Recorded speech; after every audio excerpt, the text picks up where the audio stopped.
कुसुमपुर। चारों तरफ खेत, टूटी कच्ची सड़कें और रात होते ही ऐसा सन्नाटा कि जैसे हर चीज किसी डरावनी शक्ति के अधीन हो। यहां गांव में कुछ दिनों से रात में लोग एक एक करके गायब हो रहे हैं और इन्हें कौन गायब कर रहा है ये कोई नहीं जानता। इस वजह से यहां के लोग रात में बाहर निकलने से डर रहे हैं। वीरेंद्र शहर में रह रहा था। उसके पिता की हाल ही में मौत हुई थी और अब उसे अपने पुश्तैनी घर और जमीन के कागज पूरे करने के लिए कुसुमपुर लौटना पड़ रहा था। शाम का समय था। आकाश में हल्की धुंध थी और सड़कें लगभग अंधेरी। वीरेंद्र ऑटो में बैठा गांव की ओर बढ़ रहा था। ऑटो वाला चुपचाप ड्राइव कर रहा था। वीरेंद्र ने मजाक में कहा, भाई रात में तो काफी सुनसान रहता है यहाँ। ऑटो वाला बस एक ही बात बोल पाया, साहब कोशिश करना रात को बाहर मत जाना। रास्ता लंबा और धूंध से भरा था।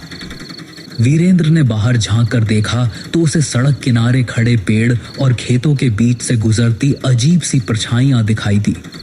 हल्की हवा से पेड़ों की शाखाएं जैसे फुसफुसा रही हों। वीरेंद्र ने खुद से कहा, बस शहर में रहकर ही अच्छा था। ऑटो धीरे धीरे गांव के मुख्य चौक पर पहुंचा। वहां का दृश्य वीरेंद्र को हैरान कर गया।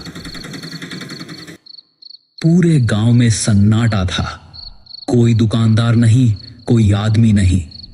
चौपाल खाली थी। कुत्ते भी अपनी जगहों पर भौंक रहे थे। वीरेंद्र ने ऑटो वाले से कहा, भैया आप जाओ। ऑटो वाला सिर हिलाकर चुपचाप वहां से चला गया। वीरेंद्र अपने पुराने घर की ओर बढ़ा। पुराने रास्ते, टूटी सीढ़ियां और जर्जर दीवारें उसे बचपन की याद दिला रही थीं। घर का दरवाजा अजीब तरह से बंद था। वहीं उसे अपनी बचपन की दोस्त मंजरी दिखाई दी। मंजरी अब अकेली रह रही थी। उसका चेहरा थका हुआ और डरावना लग रहा था। मंजरी ने धीरे से कहा, और वीरेंद्र इतने साल बाद कैसे हो? क्या हालचाल है? और यहां आना कैसे हुआ? हाँ मंजरी, मैं ठीक हूं। मैं बस अपनी पुश्तैनी जमीन का कुछ काम पूरा करने आया था। लेकिन यह बताओ, ये गांव में इतना सन्नाटा क्यों है? वीरेंद्र, हर रात यहां कोई ना कोई आदमी गायब हो जाता है। कोई आवाज नहीं, कोई निशान नहीं। बस सुबह जमीन पर एक काला निशान मिलता है, जैसे किसी ने उन्हें जला दिया हो। वीरेंद्र ने हंसकर कहा, मंजरी, ये सब मनगढ़ंत बातें हैं। गांव वाले डरावनी कहानियां बनाते हैं। अगर तुम इसे हल्के में लोगे तो शायद बाद में पछताओगे।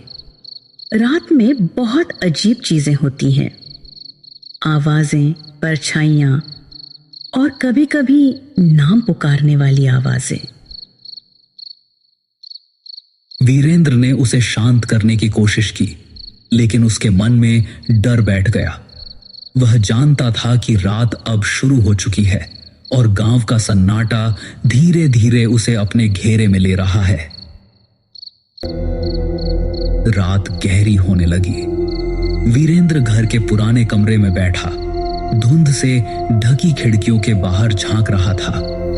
हर खिड़की पर अजीब सी परछाइयां गुजर रही थीं।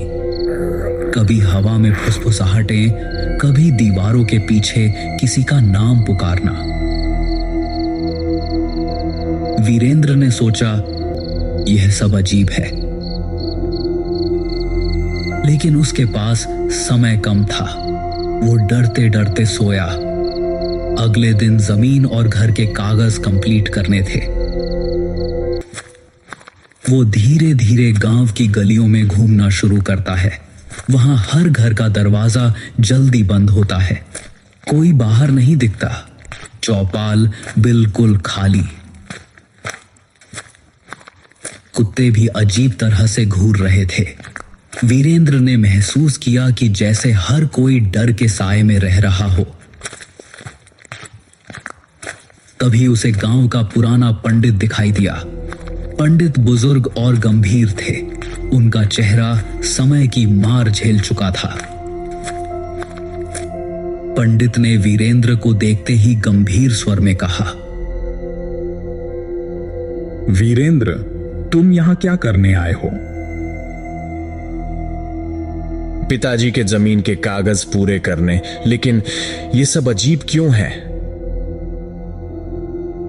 यह गांव शापित है और यह श्राप उसी जमीन से जुड़ा है जो तुम्हारे परिवार की थी। वीरेंद्र हैरान रह गया। उसने पूछा, कैसा श्राप? तुम्हारे दादा ने इस जमीन पर एक मंदिर गिरवाया था। उस मंदिर में एक रक्षक की आत्मा थी जो गांव की रक्षा करती थी। जब मंदिर टूट गया, आत्मा कैद हो गई। अब यह हर रात किसी इंसान की आत्मा खींचती है ताकि अपनी कैद से मुक्त हो सके। वीरेंद्र ने पंडित की बातों को बड़ी गौर से सुना, लेकिन उसके भीतर डर बैठ चुका था। वीरेंद्र ने पंडित की बातों को सोचते हुए रात बिताई। आसपास के धुंध और आवाजें उसे लगातार परेशान कर रही थी।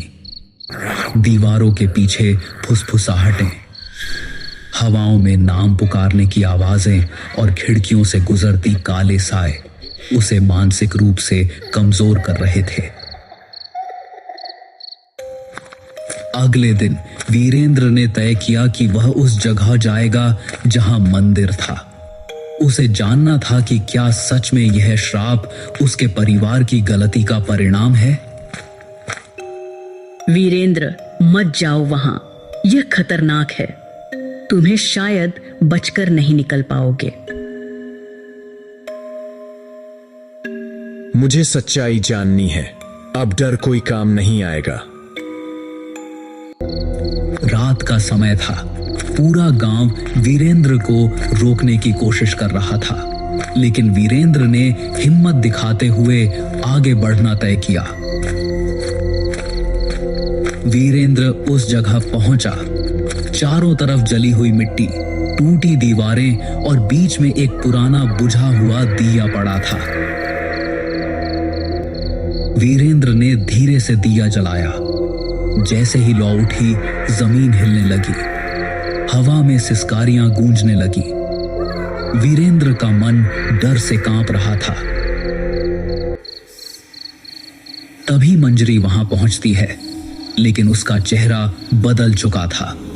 उसकी आंखों में अब शैतानी शक्ति दिख रही थी।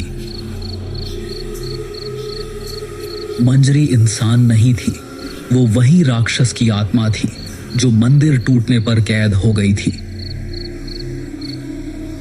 सालों से मंजरी गांव के लोगों को मार रही थी ताकि उन्हें अपने अंदर खींचकर श्राप से मुक्त हो सके, लेकिन अब वीरेंद्र के लौटने से उसकी कैद पूरी तरह टूटने वाली थी। मैं अब तुम्हें नहीं छोड़ूंगी। तुम्हें निगलने के बाद मैं इस श्राप से मुक्त हो जाऊंगी।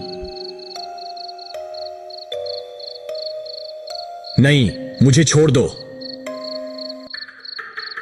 लेकिन आसपास धुआं फैल जाता है। धीरे धीरे वीरेंद्र गायब हो जाता है। गांव में अब केवल सन्नाटा और हवा में हल्की सिसकारियां रह जाती हैं। सुबह गांव में अफवाह फैलती है। वीरेंद्र भी उस राक्षस के चंगुल में फंस गया। गांव के लोग अब और अधिक डर के साए में जीने लगते हैं। कुसुमपुर की धुंध अब और घनी हो जाती है। सड़कें, पेड़, खेत और पुराना घर, सब कुछ जैसे वीरेंद्र की कमी को महसूस कर रहा हो। मंजरी अब पूरी तरह शक्ति में गांव में घूमती है। हर रात वह नए शिकार ढूंढती है और कोई नहीं जानता कि अगली रात किसका साया दीवारों पर रह जाएगा।